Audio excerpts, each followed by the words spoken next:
नमस्कार शुभ संध्या। आज डिसेम्बर 26 मंगलवार किसी गुरुत्वपूर्ण खबर पूर्व चैनल को गोटे सब्सक्राइब करते पाखे आसता बेल आइकन प्रेस कर ऑल सेट।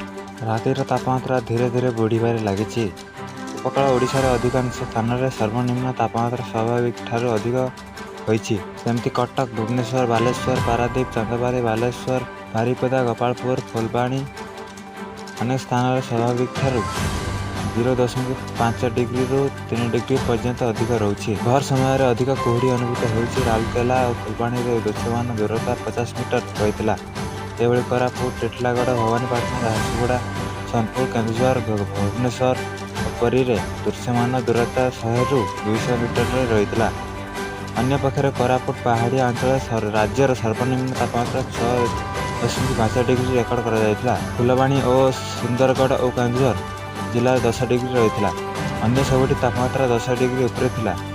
मंगलवार और बुधवार भर समय सुंदरगढ़, झारसुगुड़ा, बालेश्वर, भद्रक, खोर्धा, पुरी, नयागढ़, गजपति, केन्द्रापड़ा, जगतसिंहपुर, कटक, जाजपुर, अनुगुल, ढेंकानाल, केन्दुझर, बलांगीर, बौद्ध, संबलपुर, कलाहांडी, कंधमाल, कोरापुट, गंजाम जिले में घन कुहुड़ी अनुभूत होगा येलो वार्निंग जारी कर। आसंता 4 रु 5 दिन पर्यंत सारा ओडिशा रे पाग मुख्यतः शुक्ला रहिबो। सर्वनिम्न तापमात्रा से कौन परिवर्तन होगा ना बोली आंचलिक पाणीपाग करी। बैटिंग करथिबा बेले पड़गले विधायक मुंडे लागला आघात। घटनाटी कलाहांडी जिला कोसिंगा थाना अंतर्गत बेलीखंडी ठारे सोमवार क्रिकेट टूर्नामेंट उद्घाटन उत्सव अनुष्ठित होता। यह उद्घाटन करने को मुख्य अतिथि भाव नल्ला विधायक भूपिंदर सिंह जाते। यही समय खेलाड़ी मानक उत्साहित करने निजे बैटिंग करते समय पड़ जाए से आहत होती। विधायक मुंडरे आघात लगी बेले तुरंत कोसिंगा डाक्तखाना को चिकित्सा पठा सूचना मिली। नुआ वर्ष मालकानगिरी को उड़ीब विमान। ओडिशार रेड हॉट जोन भाव में परिस्थित मालकानगिरी रे जनवरी आरंभ में विमान बंदर शुभारंभ करेंगे मुख्यमंत्री नवीन पट्टनायक। एयरपोर्ट निर्माण काम जोरसार चली। सीधासख विमान सेवा मालकानगिरी जिलार अर्थनैतिक पर्यटन विकास सह सुरक्षाकर्मी जास अधिक सुगम हो। परवर्ती खबर चिंता बढ़ाऊँ कोरोनार नुआ रूप। JN.1 आग को नुआ वर्ष आसुवा बेले जनसमागम जो संक्रमण द्रुत बेगर व्यापीबा नहीं आशंका देखा देछि। दक्षिण भारतीय राज्य कर्नाटक, तमिलनाडु, केरल समेत विभिन्न राज्य में कोरोना संक्रमण हु होई बढ़ुवा देखा मिली। गत 24 घंटा मध्य देश में 628 नूआ संक्रमण सह कोरोनार सक्रिय आक्रांतों संख्या 4000 पार करिछि। कोरोनार नुआ भारिएंट JN.1 कर्नाटक 34, गोवा 34 मामला चिन्हट कर। देश में बढ़ुवा संक्रमण को नहीं केंद्र सरकार प्रस्तुत रही बेले लोक भयभीत न हो सतर्क रहा परामर्श देते। परवर्ती खबर हिंदी ब्लॉगर कामिया जानी कहीं प्रवेश कले श्रीमंदिर रे किए और कहीं प्रवेश कर ए प्रसंग में तल स्तर को जाई वितर्क होबार आवश्यकता रही।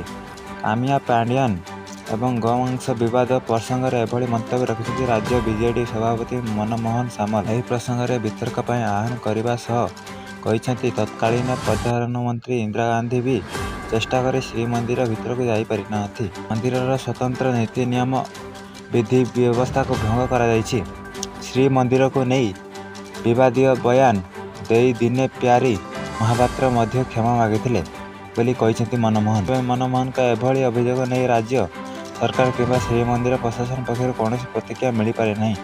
पूर्व किंतु गोमांस भक्षण अभियोग को निजर ब्लॉग जरिया खंडन कर हिंदी ब्लॉगर कामिया। परवर्ती खबर आज बीजेडी प्रतिष्ठा दिवस 37 वर्ष पदार्पण करने को जाउछि विजु जनता दल। समस्त निर्वाचन मंडली ब्लॉक और पौरांचल 27तम प्रतिष्ठा समारोह पालन करा जाउछि। कटक आनंद भवन भुवनेश्वर विमान बंदर जाए विशाल साइकेल शोभायात्रा अनुष्ठित होइछि। एसह गणदौड़, रक्तदान शिविर, सभा संघ को वृक्षरोपण कार्यक्रम करा जिवो।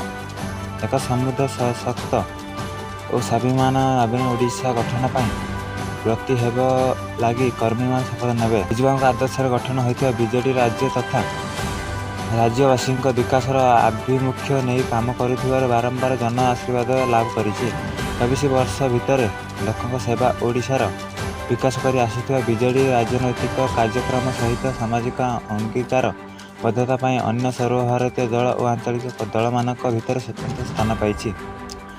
ओडिया स्वाभिमान बजाय रखा सह यह अधिक ସମୃଦ୍ଧ ଓ ଶକ୍ତିଶାଳୀ ଭାବେ ଗଢ଼ି ତୋଳିବା ପାଇଁ କଳିଙ୍ଗ ବୀର ପୂର୍ବତନ ମୁଖ୍ୟମନ୍ତ୍ରୀ ବିଜୁ ପଟ୍ଟନାୟକଙ୍କ ନୀତି ଆଦର୍ଶ ଓ ଆଭିମୁଖ୍ୟକୁ ପାଥେୟ କରି ତାଙ୍କ ଅନ୍ତେ ଆଜକୁ 26 ବର୍ଷ ତଳେ ଗଠନ ହୋଇଥିଲା ବିଜୁ ଜନତା ଦଳ। ମୁଖ୍ୟମନ୍ତ୍ରୀ ନବୀନ ପଟ୍ଟନାୟକଙ୍କ ସଫଳ ନେତୃତ୍ୱରେ 26 ବର୍ଷ ତଳେ ଗଠନ ହୋଇଥିବା ବିଜେଡି ଆଜି କେବଳ ରାଜନୈତିକ ଦଳ ନୁହେଁ, ବରଂ ଏକ ଜଳ ଆନ୍ଦୋଳନରେ ପରିଣତ ହୋଇପାରିଛି। ଲୋକଙ୍କ ଆସ୍ଥା ଭାଜନ ହୋଇପାରିଛି। ବାପା ବିଜୁ ପଟ୍ଟନାୟକଙ୍କ ସମୃଦ୍ଧ ସଶକ୍ତ ଓଡ଼ିଶା ଗଠନର ସ୍ୱପ୍ନକୁ ସାକାର କରିବାରେ ଲାଗିଛନ୍ତି ନବୀନ ପଟ୍ଟନାୟକ। ରାଜ୍ୟବାସୀଙ୍କ ସେବା ଓ ବିକାଶ ହୋଇଛି ବିଜେଡିର ମୂଳ ମନ୍ତ୍ର। ସେଥିପାଇଁ ତ 2 ଦଶକରୁ ଅଧିକ ସମୟ ଧରି ଲୋକଙ୍କ ଆସ୍ଥା ଓ ବିଶ୍ୱାସର ପାତ୍ର ପାଲଟିଛି ବିଜେଡି।